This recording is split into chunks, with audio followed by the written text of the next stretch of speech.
ನಿನ್ನೆ ಸಂಜೆ Karkala town police station ವ್ಯಾಪ್ತಿನಲ್ಲಿ ಒಂದು ಹುಡುಗಿಯನ್ನು ಅಪಹರಣ ಮಾಡಿ ಅತ್ಯಾಚಾರ ಮಾಡಿದ್ದಾರೆ ಎಂದು ಒಂದು ದೂರು ಬಂದಿದೆ.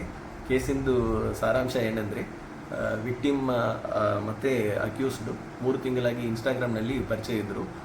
ಆರೋಪಿಯಾದ ಅಲ್ತಾಫ್ ವಿಕ್ಟಿಮ್ಗೆ ಕಾಲ್ ಮಾಡಿ ನಿನ್ನೆ ಒಂದು ಕಡೆ ಬರೋಕ್ಕೆ ಹೇಳ್ತಾ ಇದ್ದಾನೆ, ವಿಕ್ಟಿಮ್ ಕೆಲಸ ಮಾಡುವ ಕಡೆಗೆ. ಅಲ್ಲಿ ವಿಕ್ಟಿಮ್ ಹೋದಾಗ ಅಲ್ಲಿಂದ ಅಪಹರಣ ಮಾಡಿಕೊಂಡು ಅಲ್ಲಿಂದ ಕರ್ಕೊಂಡು ಹೋಗಿ ಡ್ರಿಂಕ್ಸ್ನಲ್ಲಿ ಏನೋ ಮಿಕ್ಸ್ ಮಾಡಿ ನನಗೆ ಕೊಟ್ಟಿದ್ದಾನೆ. ಅದೇ ಸಂದರ್ಭದಲ್ಲಿ ನನಗೆ ಅತ್ಯಾಚಾರ ಮಾಡಿದ್ದಾನೆ ಎಂದು ಕೇಸ್ ಕೊಟ್ಟಿದ್ದಾರೆ.